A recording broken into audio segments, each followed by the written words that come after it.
The CD's moderator, Matthew Shuckman, and actor Shohreh Aghdashloo and Stephen Strait from The Expanse.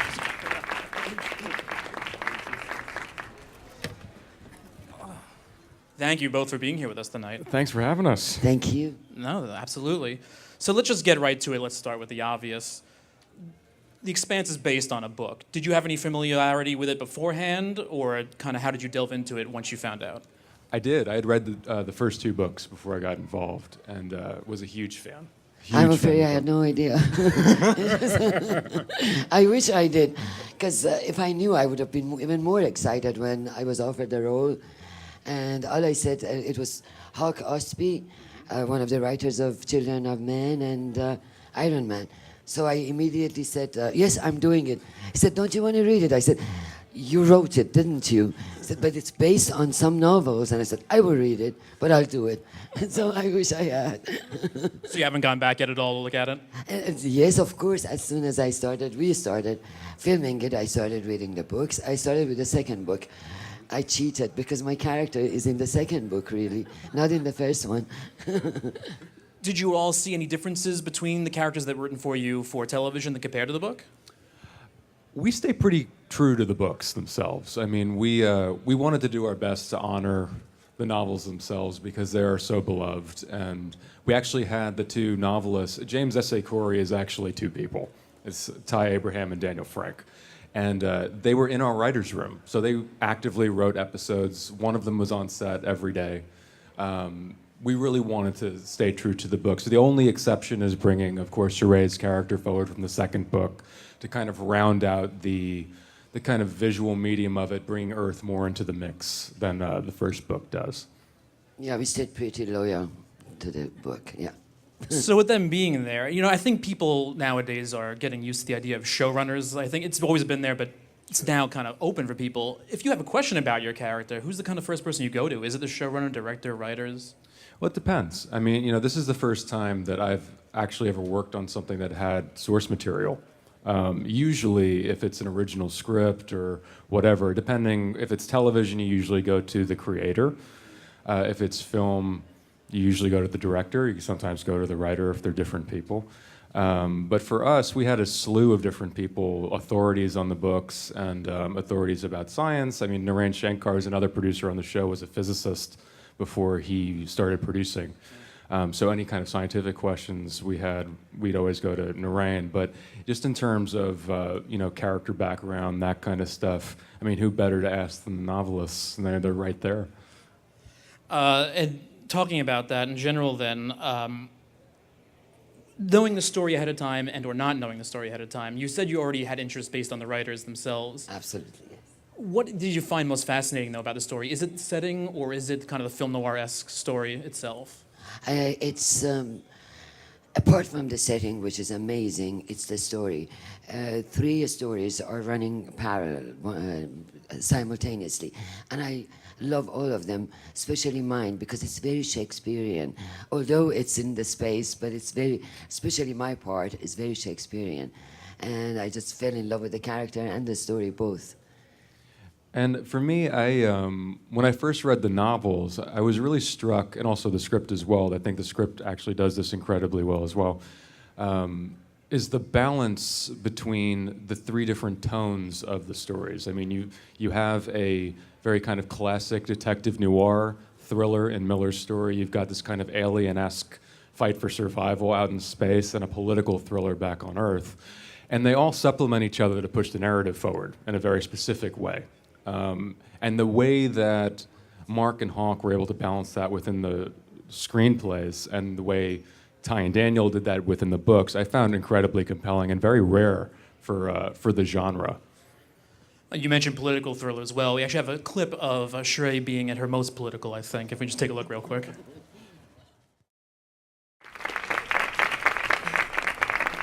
Cold War is over. This is something new. Well, change a few nouns there, and we're not all that different from anything happening today. That's what I love about this. Another thing that I loved about this piece when I read it, although set 200 years from now, but it relatively speaks for today. It's just for the audience to decipher the codes and find out who is who. It's amazing. Does it feel strange, though, the idea that this fantasy is a lot closer to reality than one would want to think? Is it a strange? You know, I think it's a great function of the genre. I think science fiction, when it's done best, at least throughout the last 100 years or so, it's always thinly veiled symbolism of what's going on at the present time, right? So we have these, we've got the UN and we've got Mars and the belt, and you can apply that to any kind of historical moment in the last couple hundred years, whether you want to do it today or in the Cold War or colonial in England and America or whatever. But it allows people to discuss or talk about these issues and have it be digestible and not isolating to the audience. So. We have this kind of otherworldly, large world-building element to the show, but we're also talking about topics that really relate to everybody today and relatable to everybody today. Speaking of specifically, since you mentioned it is the UN still. Yeah. You don't necessarily have to go out and talk to somebody who works at the UN to kind of get an idea what they do, but do you kind of have that access if you wanted it? Of course we do. What I love about my character, and we have in common, is that we don't take no for an answer. So we do our best to save Mother Earth. Earth must come first. But then, of course. Well, I mean, did you have a lot of soldier, astronaut, ice truckers to talk to? So many ice truckers to talk to. I did most of my research based off of the books. Frankly, I dug into the first two books and tried to ascertain what kind of drove Holden to be out in the belt in the first place.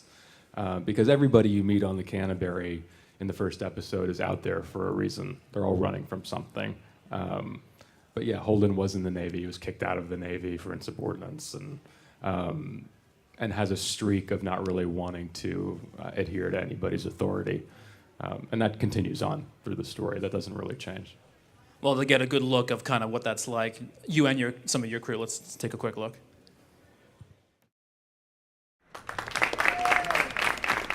Very angry young man. You're very angry. Super angry.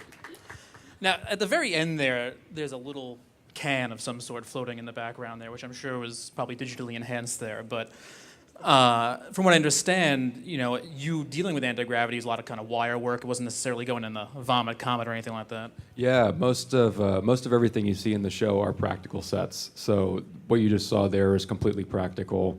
And whenever we were doing Zero G, it was all on wires, and we had a choreographer there every time to make sure that we were moving correctly and making sure it kind of applied to the scene in the correct way. So far from what I've seen, I haven't seen you kind of get up into the anti-gravity space. Do you make it there eventually? No, I'm afraid not this year, maybe next year. I'm really looking forward to it. And people keep asking me about sex without gravity, and I said, I have no idea. I haven't tried it. This guy has tried it. I don't know. How is having sex without gravity? Fantastic. Good. Then you got to try it. Now, how much time do you get to spend with? Because there's such an expansive cast here. Some people that have not met yet, not kind of been together in same scene. So, what kind of atmosphere do you have? Do you spend a lot of time with just your crew members and/or your committee members? Actually, we spend a lot of time together with his crew on Sundays. We just actors. We get together, we go over the lines, we talk about our characters and where we're going next, just like Flash Gordon. But I was a fan of Flash Gordon, so you can imagine. Yeah, we all really dug each other. I mean, I know it's cliche to say, but we actually really got totally lucky, and everybody gave everything they had and was committed 100% to the show. And we did actually every Sunday on our weekend get together, all of us actors, to discuss our choices for the week and kind of go through what we wanted to go through, and spent most of our free time together. It's great to live on location. We shot this in Toronto, and most of us are from the US. And almost 4.5 months, 5 months, we get to be together, talk to each other, have free time for each other. It's amazing when you work on location. That's why I love. There's also a lot of great character actors in here that are playing smaller roles. Shohreh, I have to ask what it's like to be married to Brian George. perfect. Love doing it. Such a gentleman and such an amazing actor. Yeah. No, he's somebody's everybody. If you don't know him by name, you'd see his face. You know exactly who he is. And Stephen, you also very quickly, Jonathan. Yeah, Jonathan Banks, the legend. He's such. It was incredible. It was actually the first scene I shot for the show was with John, and it was amazing. I mean, you know that. I'm not sure if you guys have seen the first episode yet, but he has a very kind of.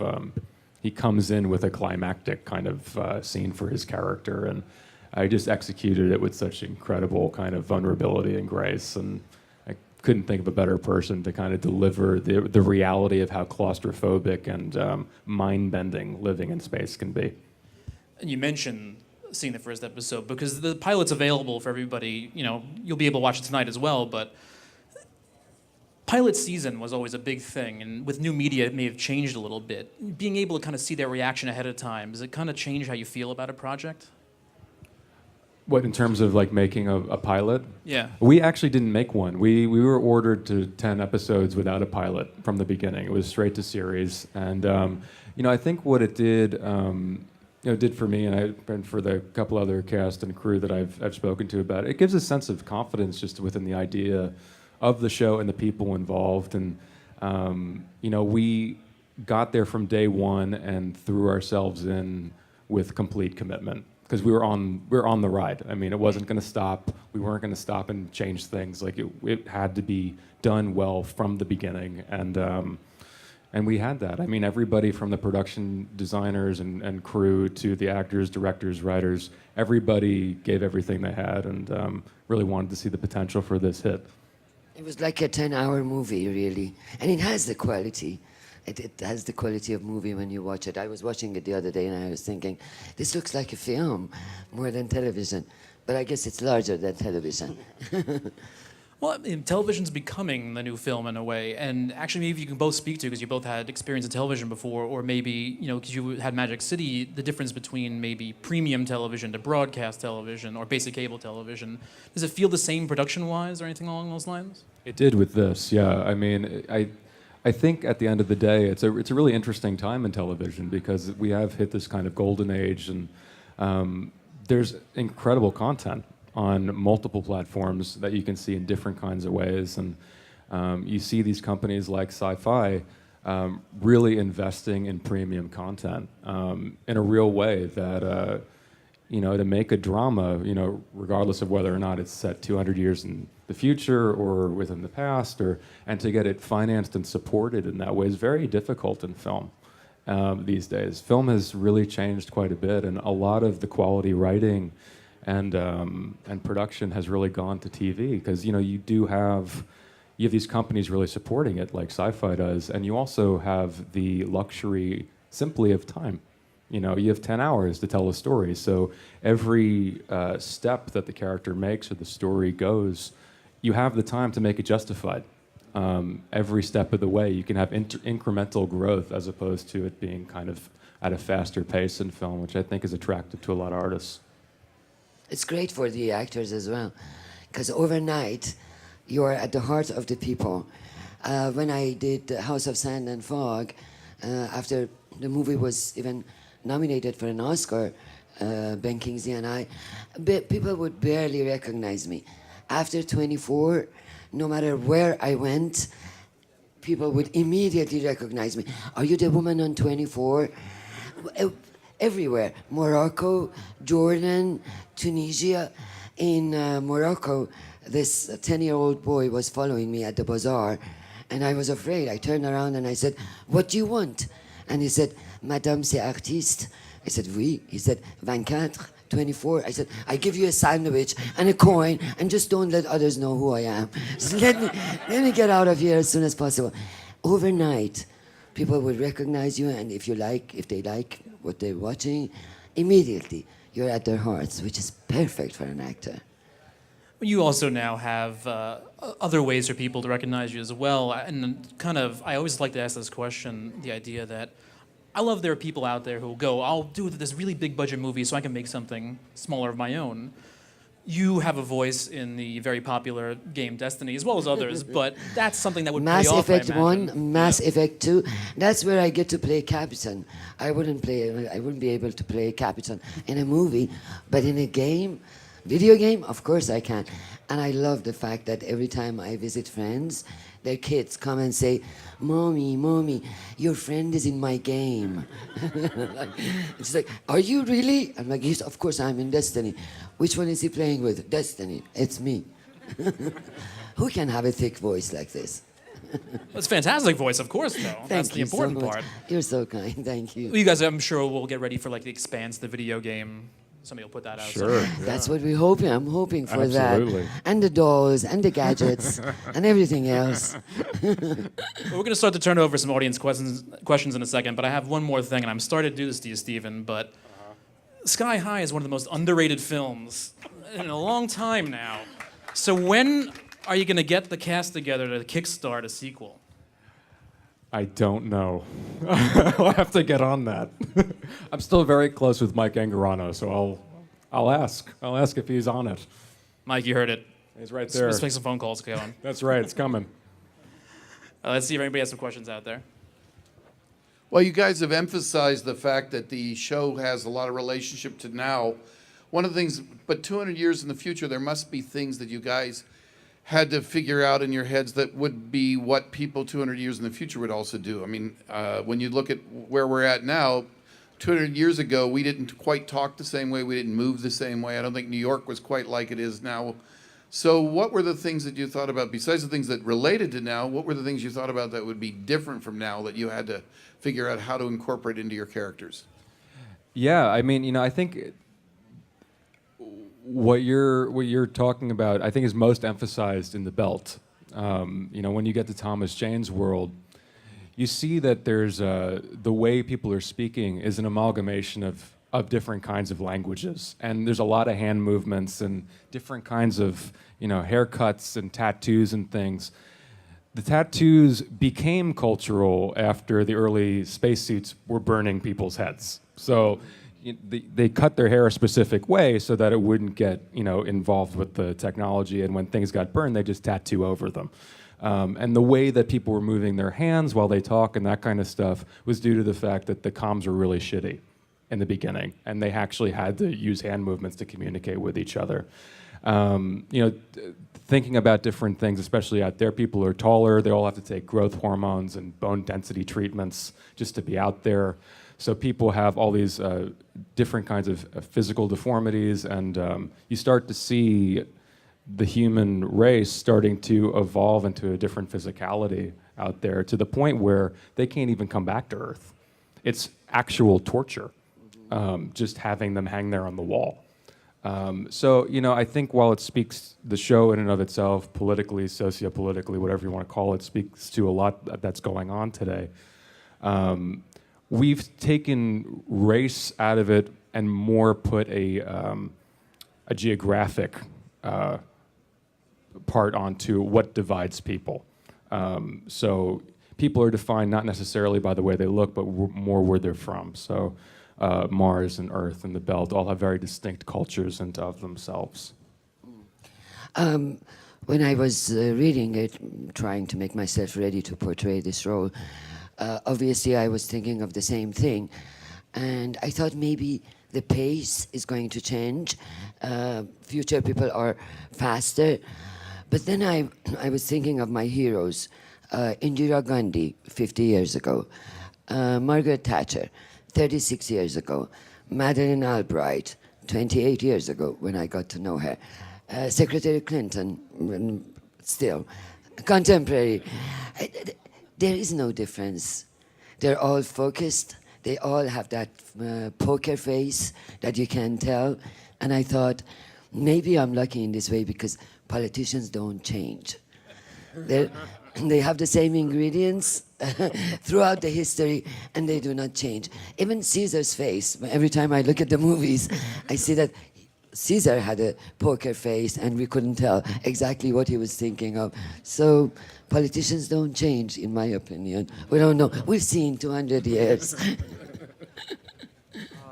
Hi, I'm a huge fan. Huge fan. Love Sky High, loved Magic City. Huge fan. I'm actually wondering, I'm looking forward to getting into the series, but I know the fifth book was just released. I don't know if that's ending the whole storyline. If not, if you get up to that point and no new books are released, are the directors gonna take their own direction on where they feel the story should go, or? Sure, it's a great question. Well, I think there are 9 books planned, so there's no shortage of new material coming out. And I don't want to say how far we get in the first season in terms of the books, where we end in the first season and whatnot, but we have no shortage of material to pull from, that's for sure. And we have the authors there with us, so we're kind of growing with them as we go. Thanks, man. On top of that, since there are shows like The Walking Dead that, have evolved what the original source material was and kind of changed what it could be, do you feel that you have some sort of, I don't want to say power, but some sort of influence on what possibly could come in the future because the writers are there with you? I think that there's no way of it not, at least, I know Ty, for example, who's on set almost every day. I think it would be difficult for him not to see our faces, when he's writing the books in the future. But the truth is that we have so far to go until we get to even the end of the 5th book, which is already finished, that he's so far ahead of the game. I'm not sure what we're doing now necessarily affects what Hill and Daniel will be writing in the future for those books. I don't know. The resources are enormous. 5 novels, each is like 600-700 pages. So I guess we still have to wait for them. We have a long way to go until we get there. Exactly. Hi. I just wanted to say first off that I am a fan of the things that you've done in the past, especially Believe. That episode you did, I was crying. Oh my gosh, you were so good. But I just wanted to ask, more of grounded in reality, how has working on the project changed you in your life after working on it? How have you evolved? Yeah. Immensely. It was amazing. What happens in the show, it's just like 24. For me, it's a mixture of 24 and a Star Wars. Because whatever the show suggests or foresee, it happens. Episode 9, 8 or 9, I ask a politician friend of mine who lives on Mars. I say, Frank, why do you live on Mars? Because I'm not happy with the idea. I'm afraid of Mars. And that at any given moment, they may take over the Earth and take our resources. So I'm not very keen on this idea of Frank. I said, Frank, why do you live there? He says, because I like the environment. I say, why not Albuquerque? It looks the same. Which it looks the same. I had not seen Albuquerque until last week. It looks the same. I've seen the picture of Mars. Anyhow, he says, look, darling, I like to live on Mars because of the fact that we had a garden here on Earth and we turned it into a rock. Over there, they inherited a rock and through a common goal, they turned it into a garden. When I was reading it, I thought, how beautiful, how poetical, how philosophical. Went back to LA. I live in a gated community in the suburb.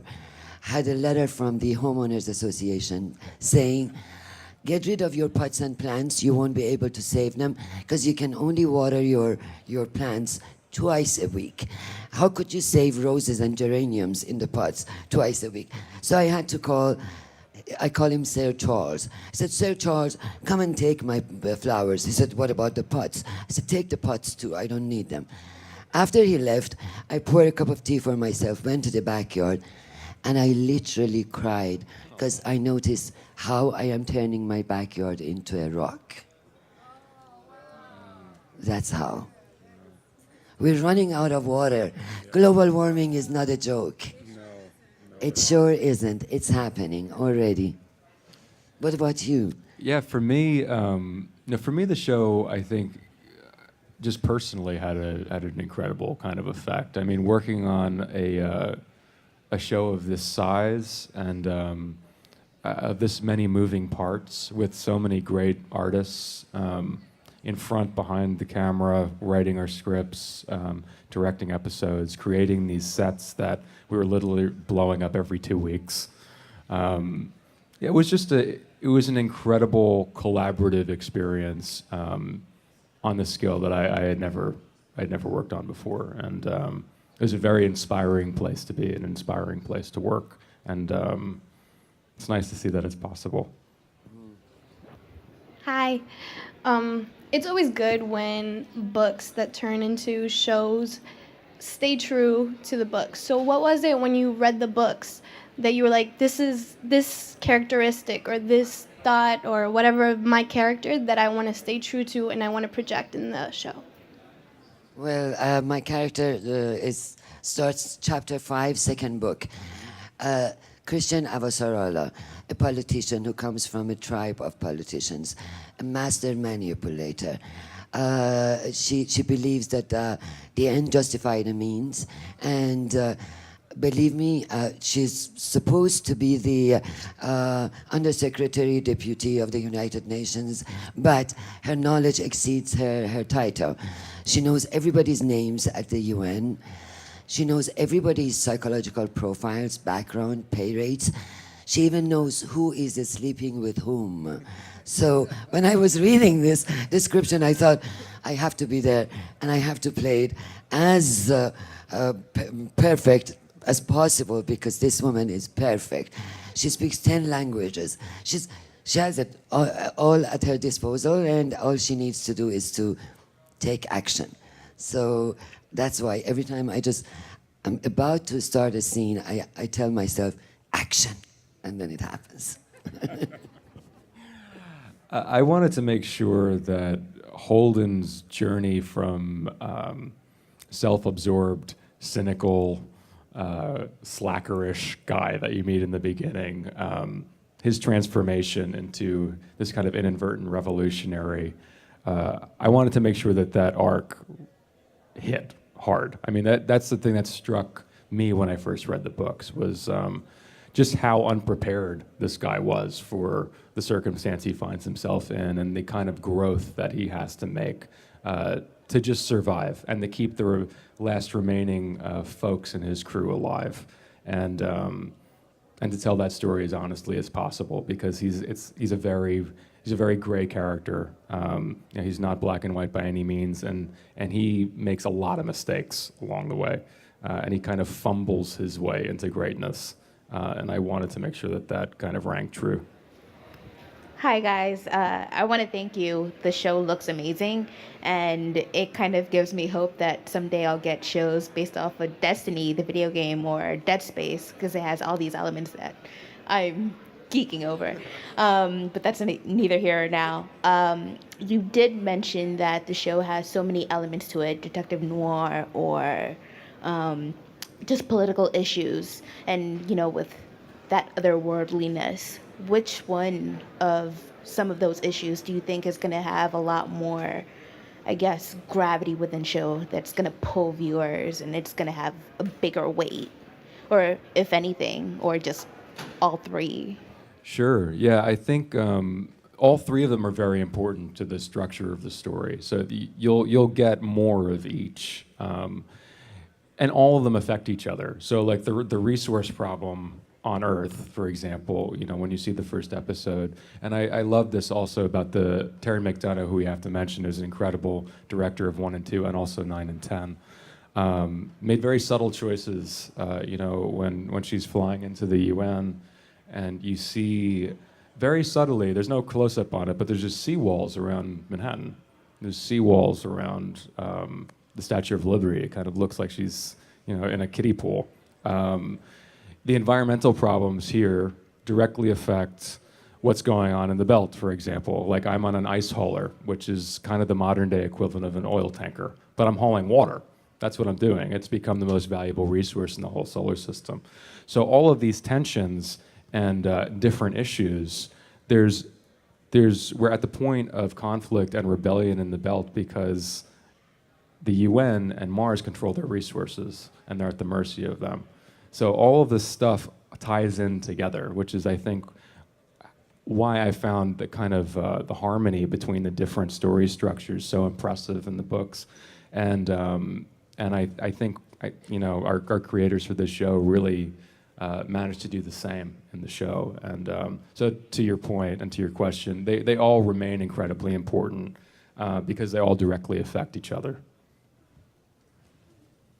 Thank you, Shohreh. Thank you, Stephen, for being here. Thank you, Thank everybody you, else for coming. Matthew.